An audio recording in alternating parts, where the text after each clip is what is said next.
Hello guys, welcome to my YouTube channel Exceptional Dialogue. I am Vishnu Chaudhary, AIR 40 in Engineering Service Exam 2019. इस channel पे मैं हर organisation या department उनका जो exam process है, interview process और जो जॉब प्रोफाइल है उसके बारे में हर बेसिक एंड एसेंशियल इन्फॉर्मेशन जो एक एस्पिरेंट को पता होना चाहिए, I will try to convey that information with the help of experts जिन्होंने वो कंप्लीट प्रोसेस देखा है, साथ में उन्होंने वहाँ जॉब किया है, तो वो आपको कंप्लीट इन्फॉर्मेशन प्रोवाइड करा सकें। एंड मैं कोशिश करूँगा कि जितने भी डिपार्टमेंट्स हैं सबको कवर करने की कोशिश करूँ। And for all that information please subscribe to my channel. Thank you. This video is about airport authority of India junior executive recruitment. मैंने खुद एयरपोर्ट अथॉरिटी ऑफ इंडिया में 7 मंथ्स के अप्रॉक्स जॉब किया है।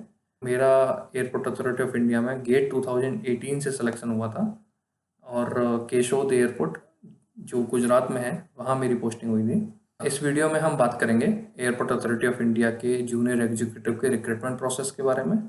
Then we will talk about the job profile, salary, promotions etcetera.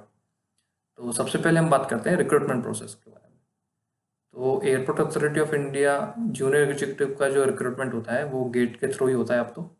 And 2016 या उससे पहले airport authority of India खुद अपना एक एग्ज़ाम कंडक्ट करते थे, बट अब उन्होंने गेट से ही रिक्रूट करना स्टार्ट कर दिया है। उनका कुछ 300 रुपये का फॉर्म होता है, आपको वो फिल करना होता है। इसके बाद उनका एक लिस्ट आता है डॉक्यूमेंट वेरिफिकेशन के लिए। उसमें ऑलमोस्ट 1.5 टाइम्स वो कैंडिडेट्स को कॉल करते हैं, बिकॉज ये एक सिर्फ डॉक्यूमेंट वेरिफिकेशन प्रोसेस है। यहाँ कोई इंटरव्यू नहीं हो रहा है, कोई ग्रुप डिस्कशन नहीं है, तो आपको कंपलसरी आपको फॉर्मल पहन के जाने की ज़रूरत नहीं है, आप कैजुअल में भी वहाँ जा सकते हैं। तो डॉक्यूमेंट वेरिफिकेशन प्रोसेस है वो दिल्ली के सफदरजंग में इनका जो हेड ऑफिस है राजीव गांधी भवन वहाँ पे होता है और 8 बजे सुबह आपको रिपोर्ट करना होता है। तो सारे कैंडिडेट्स को एक रूम में बिठा दिया जाता है, फिर सामने ही एक रूम होता है जो कॉन्फ्रेंस रूम टाइप होता है जिसमें आपका डॉक्यूमेंट वेरिफिकेशन होता है। तो 1 बाई 1 आपकी रैंक के बेसिस पे वो आपको एक एक करके बुलाते हैं और आपका डॉक्यूमेंट वेरिफिकेशन होता है। डॉक्यूमेंट वेरिफिकेशन जो है वो ऑलमोस्ट 10 से 15 मिनट का प्रोसेस है, इससे ज़्यादा नहीं लगता टाइम। उसमें वो आपके सारे डॉक्यूमेंट वेरीफाई करते हैं और सिंपल क्वेश्चंस आपसे पूछते हैं, आपका नाम क्या है, आप कहाँ से हैं, आप अभी क्या कर रहे हैं। तो इस तरीके से बहुत बेसिक सा एक इनफॉर्मल कॉन्वर्सेशन होता है। एंड आपको भी अगर कोई क्यूरी है, कोई डाउट्स हैं तो आप उनसे पूछ सकते हैं, वो आपको आंसर कर देते हैं। कई बार वो डिप्लोमेटिकल आंसर करते हैं, बट आप पूछ सकते हैं उनसे जो भी आप पूछना चाहें। एंड बाद में डॉक्यूमेंट वेरिफिकेशन के बाद आप फ्री हैं, आप जा सकते हैं। बिकॉज ये 1.5 टाइम्स कैंडिडेट्स को बुला रहे हैं और आपको अगर श्योर करना है कि आपसे पहले कितने लोग डॉक्यूमेंट वेरीफाई करा चुके हैं, तो मैं एक सलाह दूंगा आपको। आप जब आपका डॉक्यूमेंट वेरीफाई हो रहा होता है तो लास्ट में आपका सिग्नेचर करवाते हैं वो अटेंडेंस बेसिकली। तो आप क्या करना, जब आपका सिग्नेचर करने जाओ तो उसके पहले आप तेज़ नज़र से देख लेना कि आपसे पहले कितने लोगों के साइन ऊपर हैं। तो जितने लोगों के सिग्नेचर ऊपर होंगे तो उतने लोग आपसे पहले डॉक्यूमेंट वेरीफाई करा चुके हैं। तो बेसिकली इससे आपको आइडिया लग जाएगा कि क्या आपका नाम उस लिस्ट में आने वाला है या नहीं सिलेक्शन के लिए। तो ये एक फंडा है। आफ्टर डॉक्यूमेंट वेरिफिकेशन उनका एक दूसरा लिस्ट आता है जिसमें जो सिलेक्टेड कैंडिडेट्स हैं उनका एक लिस्ट आता है।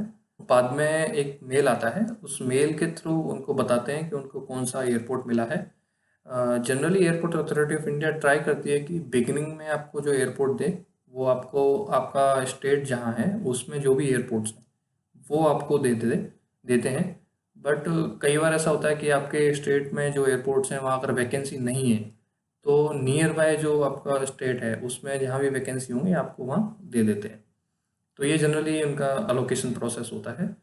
बाद में अगर आपको लगता है कि आपको जो एयरपोर्ट अलॉट हुआ है वहाँ नहीं जाना है, आपको चेंज करवाना है, तो आप उनको एप्लीकेशन लिख सकते हैं, बट जनरली वो चेंज नहीं करते हैं। अगर आपको एक्सटेंशन चाहिए ज्वाइनिंग में तो वो एक्सटेंशन देते हैं आपको ऑन वैलिड ग्राउंड्स। अगर मानो आपका एमटेक चल रहा है, एमटेक का फाइनल ईयर है, तो आपको ज्वाइनिंग के पहले कुछ एक्सटेंशन मिल जाएगा। देन आपको जो एयरपोर्ट दिया गया है वहाँ पे आपको रिपोर्ट करना होता है। बिफोर रिपोर्टिंग आपको मेल के थ्रू एक मेडिकल का फॉर्मेट दिया जाता है। आपको वो फॉर्मेट ले जाके आपके नियर बाय हॉस्पिटल में जहाँ भी आपको मेडिकल करवाना होता है अपना। मेडिकल जो है वो मेडिकल बोर्ड करता है एक, तो वो उसकी रिपोर्ट आपको अपने साथ लेके जानी होती है और बाकी सारे डॉक्यूमेंट ले जाने होते हैं। Now we will talk about the job profile. Airport authority of India में जूनियर एग्जीक्यूटिव्स का जो रोल्स एंड रेस्पॉन्सिबिलिटीज है, बेसिकली क्या होता है कि एग्जीक्यूटिव की जो पोस्ट है उसमें सबसे बिगिनिंग पोजीशन होती है जूनियर एग्जीक्यूटिव। तो बेसिकली आपका जो जॉब है वो ऑन फील्ड भी होता है, ऑफ फील्ड भी होता है। जितना भी कॉन्ट्रैक्ट्स हैं, बेसिकली एनुअल मेंटेनेंस कॉन्ट्रैक्ट जो हो रहे हैं उसके अंडर में जितने भी वर्क हो रहे हैं वो सबको आपके सुपरविजन में होता है। आपको ऑन फील्ड देखना होता है कि वो सारे काम एज पर टेंडर हो रहे हैं या नहीं हो रहे हैं। फिर जितने भी मैनेजमेंट है, मटेरियल है, वो सब आपको करना होता है। एंड आपका जो सीनियर होते हैं आपको उनको रिपोर्ट करना होता है कि अब तक क्या क्या काम हो गया है, और उस तरीके से कंप्लीट प्रोसेस होता है। देन किसी किसी एयरपोर्ट पे अगर टर्मिनल बिल्डिंग बन रहा है या रनवे का कुछ काम चल रहा है तो आपको बड़े बड़े प्रोजेक्ट भी कम में काम करने का भी मौका मिलता है। तो अगर मैं बात करूं as a overall experience, junior executive का जो बेसिक रोल है वो कम्प्लीटली सिविल वर्क है। इसमें कोई भी नॉन टेक्निकल काम नहीं होता है, प्योर टेक्निकल जॉब है।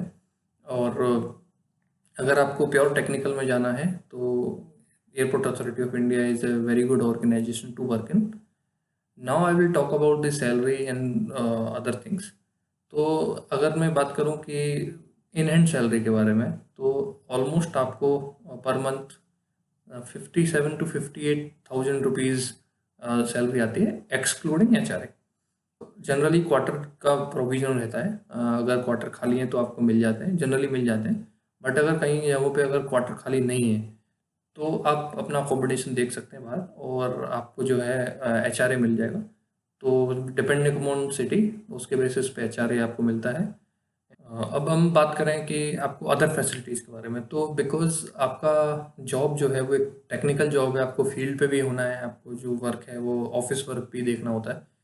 तो generally airport authority of India की एक व्हीकल होती है, आपको प्रोवाइड किया जाता है सो दैट आप फील्ड पे भी जा सकें, आप ऑफिस में भी आ सकें। ये एक आपको फैसिलिटी दी जाती है। एंड आपको वहाँ का जो ड्रेस है वो मिलता है, और बाकी अदर फैसिलिटी भी होती हैं, जो शूज़ का प्रोविज़न है, क्लोथ्स का प्रोविज़न है, तो वो फ़ोन का प्रोविज़न है, वो सब आपको मिलता है। तो ये सारी अदर फैसिलिटीज़ हैं। अब अगर हम बात करें फ्यूचर प्रमोशंस के बारे में, तो एयरपोर्ट अथॉरिटी ऑफ इंडिया के प्रमोशंस काफ़ी स्मूथ है। आप जूनियर एग्जीक्यूटिव की पोस्ट पे रिक्रूट किए जा रहे हैं तो उसके बाद आपका 3 साल में ऑलमोस्ट असिस्टेंट मैनेजर पे आपका प्रमोशन होता है। असिस्टेंट मैनेजर से फिर मैनेजर, मैनेजर से सीनियर मैनेजर, सीनियर मैनेजर से AGM, then DGM, then JGM and then GM, and उसके बाद RED। तो इस तरीके से आपके प्रमोशंस होते हैं और काफ़ी टाइम बाउंड एंड स्मूथ इनके प्रमोशंस होते हैं। एंड ट्रांसफ़र पॉलिसीज़ के अगर बारे में बात करें तो जनरली इन्होंने हर एयरपोर्ट को कैटेगरी में डिवाइड किया हुआ है। तो depending upon category certain period होता है, उसके बाद आप ट्रांसफ़र के लिए अप्लाई कर सकते हैं, and depending upon the other vacancies and all other things आपका ट्रांसफ़र हो जाता है। सो ओवरऑल एक्सपीरियंस से आई विल सजेस्ट दैट अगर किसी एस्पिरेंट को कई सारे PSUs में उसका सिलेक्शन होता है, तो अगर उसको सिविल प्योर टेक्निकल वर्क चाहिए, करना है, सीखना है और ग्रो करना है, तो airport authority of India is a better choice for you. I hope guys this video will help you in better decision making.